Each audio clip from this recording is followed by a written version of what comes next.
সাধারণ মানুষ কি খাবে তা সরকারের কাছে জানতে চেয়েছেন ঢাকাই চলচ্চিত্রের একসময়ের জনপ্রিয় নায়ক ওমর সানী। এক ফেসবুক পোস্টে তিনি সরকারের কাছে খাবারের লিস্ট চান, যা দেশের সাধারণ মানুষ খেতে পারবে। তিনি আর পারছেন না বলেও স্ট্যাটাসে উল্লেখ করেন, সরকারের সময় একটাই বেলা আছে, প্রতি মাসে 20,000 করে মুক্তিযোদ্ধার ভাতা পাই।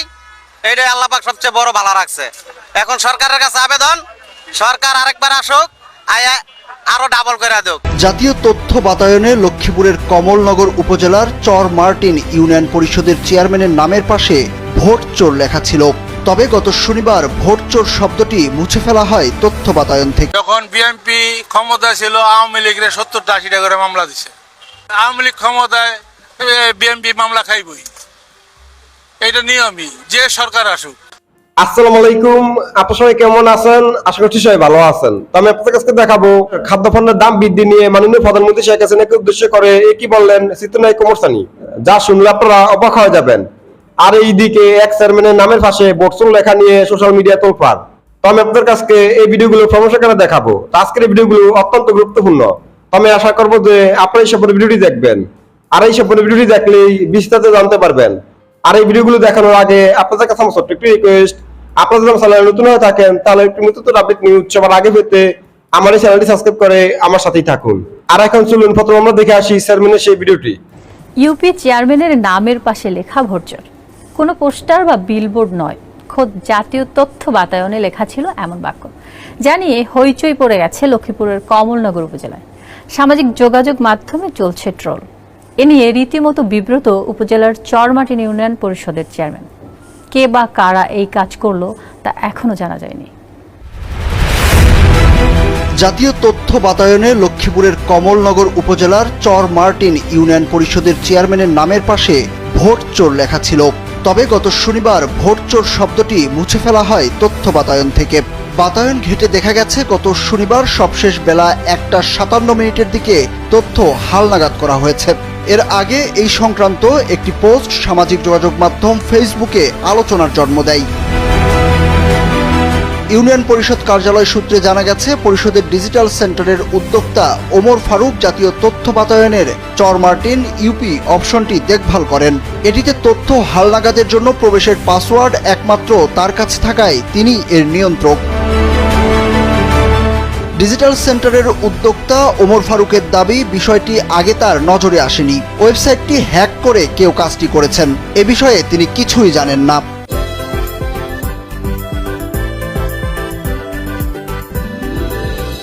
আমি যখন জানতে পারি তখন আমি ওয়েব পোর্টালে ঢুকতে গিয়ে দেখি যে আমাদের ওয়েব পোর্টালের পূর্ববর্তী পাসওয়ার্ড দিয়ে ঢুকতে যায় আমি লগ ইন করতে পারি নাই। তখন আমার পুরোপুরি সন্দেহ ছিল এটা কেউ হ্যাক করছে, হ্যাক করে হয়তো এটা চেয়ারম্যান সাহেবের নামের সামনে লেখাগুলো লিখছে। পরে আমি এটা আমার উদ্বোধন কর্তৃপক্ষ ইউনিয়ন স্যারের অফিসে যোগাযোগ করছি, প্লাস আমাদের সরকারি প্রোগ্রামার স্যারের যোগাযোগ করছি। প্রোগ্রামার স্যারের সহযোগিতায় আমরা এটার পাসওয়ার্ড রিকভার করে এই সমস্যার সমাধান করছি। উপজেলার চর মার্টিন ইউনিয়ন আওয়ামী লীগের সভাপতি ও চেয়ারম্যান মোহাম্মদ ইউসুফ আলী বলেন, ইউপি পরিষদের উদ্যোক্তা ওমর ফারুক ওয়েবসাইটে তথ্যের আদান প্রদান করেন, তার কাছেই ওয়েবসাইটের পাসওয়ার্ড। তাকে হেয় করার জন্য একটি চক্র এই কাজটি করেছে বলেও মনে করেন তিনি। আমাদের পরিষদের কাজগুলো তো সচিবের কাছে আর আপনার উদ্যোক্তার কাছে, তো এটা তো যদি ভালো মন্দ কিছু লেখা থাকে তাহলে ওনারাই জানে। এখন ওনারা কইতেছে এটা হ্যাক করা হয়েছে, হ্যাক করলেও তো এরা এটা হ্যাকটা কিভাবে হয়েছে কি আসবে সেটা জানার বিষয়। এটা উদ্দেশ্যভাবে হয়েছে ভাই, এটা উদ্দেশ্যভাবে আমাদের বিরোধী দল আছে এবং উদ্যোক্তার হাতে, এটা তো ওনাদের জানাশোনার, আমি মনে করি আর ওনাদের জানাশোনা আছে। হ্যাঁ, সন্দেহবুদ্ধি আমি মনে করি যার কাছে এটা পাসওয়ার্ড আছে এরাই তো এটা জানে। এটা তো উদ্যোক্তার কাছে দীর্ঘদিন, আমি 7 বছর চেয়ারম্যানই করি, সবকিছু উদ্যোক্তাই ব্যবহার করে। এ বিষয়ে উপজেলা নির্বাহী কর্মকর্তা সুচিত্র রঞ্জন দাস বলেন, বিষয়টি ইউপি চেয়ারম্যান জানিয়েছেন। ঘটনাটি খুবই দুঃখজনক, দ্রুতই কারণ অনুসন্ধান করে ব্যবস্থা নেওয়া হবে। কমলনগর উপজেলার চর মার্টিন ইউনিয়নের ইউনিয়ন পরিষদ চেয়ারম্যান ওয়েব পোর্টালে যে প্রোফাইল রয়েছে তার সাথে যে অনাকাঙ্ক্ষিত শব্দগুচ্ছ যোগ করা হয়েছে সেটা আমার দৃষ্টিগোচরিত হওয়ার পরপরই আমরা সংশোধন করিয়েছি, ঠিক করিয়েছি। তদুপরি এই বিষয়টা কিভাবে সংঘটিত হলো এই বিষয়ে টেকনিক্যাল বিষয়াদি সামগ্রিকভাবে পর্যালোচনাপূর্বক একটি প্রতিবেদন দেওয়ার জন্য সরকারি প্রোগ্রামারকে একটা চিঠি দেওয়া হয়েছে। তার প্রতিবেদন পাওয়ার পরে আমরা এই বিষয়ে যথাযথ ব্যবস্থা নেব। জানা গেছে গত শুক্রবার রাতে স্থানীয় এক তথ্য প্রত্যাশী জাতীয় তথ্য বাতায়নের উপজেলার চর মার্টিন ইউপির অপশনে ঢুকে চেয়ারম্যানের নামের পাশে ভোট চোর শব্দটি দেখতে পান। পরে তিনি তার নিজের ফেসবুক আইডিতে এই সংক্রান্ত একটি স্ট্যাটাস দেন, যা মুহূর্তেই ভাইরাল হয়। এ নিয়ে বিভিন্ন মহলে আলোচনা সমালোচনার ঝড় ওঠে।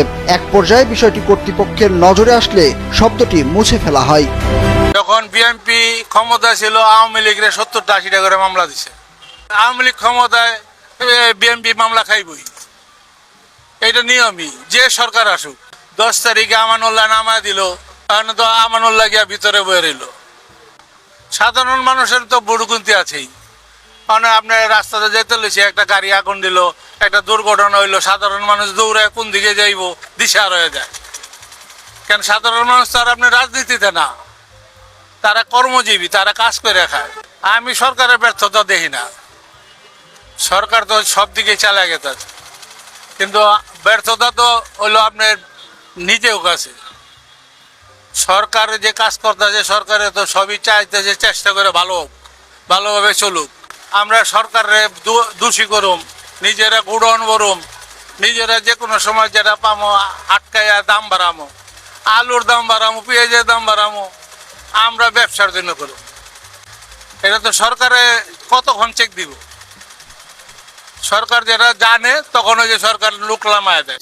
তো তার যে স্ট্যাটাসটা সেটা আমি একটু বলি, যেটা খবরে প্রকাশ পেয়েছে। সাধারণ মানুষ কি খাবে বলে দেন সরকার, খাবারের লিস্ট দিয়ে দেন, আমরা কি খাবো আর পারছি না রাষ্ট্র। আজ রোববার সকালে ফেসবুকে এমন একটি পোস্ট দেন দেশের চলচ্চিত্রের এক সময়ের জনপ্রিয় নায়ক ওমর সানি। হঠাৎ তার এমন পোস্টের কারণ প্রসঙ্গে জানতে যোগাযোগ করা হলে প্রথম আলোকে তিনি বলেন, নিত্য প্রয়োজনীয় সবকিছুর দাম সাধারণ মানুষের নিয়ন্ত্রণের বাইরে। মানুষ বাঁচবে কিভাবে, খাবেটা কি? এমনটা তো ছিল না, কেন এমনটা হলো? বাধ্য হয়ে লিখলাম। চমৎকার কথা বলেছে।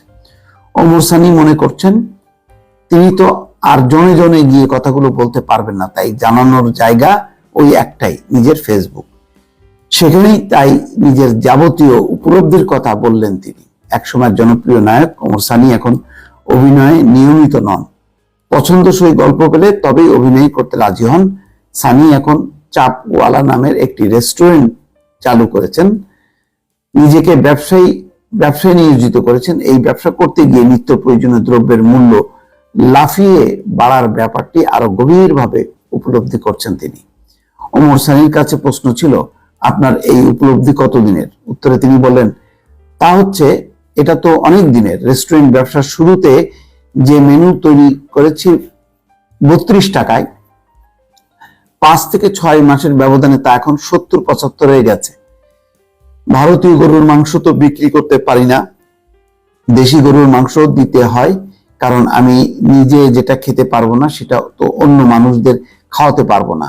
বাড্ডার যেখান থেকে গরুর মাংস নিতাম শুরুতে 550 টাকা কেজি, সেটা এখন 800 টাকা কেজিতে দাঁড়িয়েছে। কথায় কথায় ওমর সানি বলেন, দুঃখজনক হলেও সত্য, আল্লাহ আমাদের ইলিশ মাছ দান করেছেন, এটা চাষ করা লাগে না, অনেকটা গাজীপুরের শালবনের মতো। আমরা দুজন আয় করা মানুষ, সেই আমাদের যদি এত হিসাব করে চলতে হয়, এদেশের আর সাধারণ মানুষের কি অবস্থা? সরকারের সময় একটাই বেলা আছে, প্রতি মাসে 20,000 করে মুক্তিযোদ্ধার ভাতা পাই, এইটাই আল্লাহ পাক সবচেয়ে বড় ভালো রাখছে।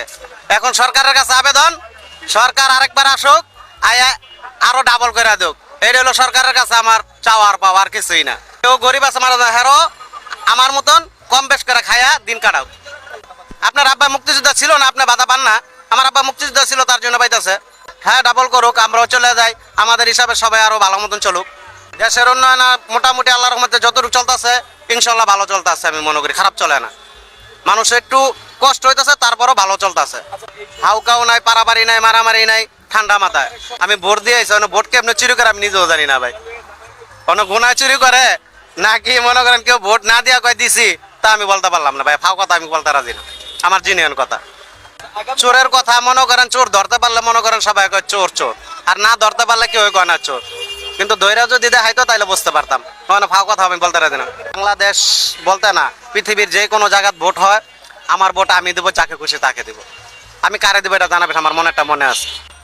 তত্ত্বাবধায়ক সরকার হইলে সবার জন্য ভালো হয়, সবাই জন্য ভালো হয়। এটা হলো তাদের ব্যক্তিগত ব্যাপার, এটা আমার ব্যক্তিগত ব্যাপার না। এটা আমার চেয়ে ভালো ওনারা বোঝে, কারণ আমি সাধারণ মানুষ, সাধারণ জনগণ, বুঝেন নাই? এটা তো আমার জানার বিষয় না, এটা যাদের জানার বিষয় তারে। উচিত কথা আবার কে না কয়, সবাই উচিত কথা কম বেশ, কেউ বেশি কয়, কেউ কম কয়, কেউ প্রকাশে করে আর কেউ ভিতরে করে। দুর্নীতি জিনিসটা এমন পর্যায়ে যার যার ক্ষেত্রে তার তার কাছে এক হইলো। যেমন আমি যার সাথে চলাফেরা করবো, আমি যতটুকু সোসাইটির লোক, আমি তার সাথে দুর্নীতি করতে চেষ্টা করবো।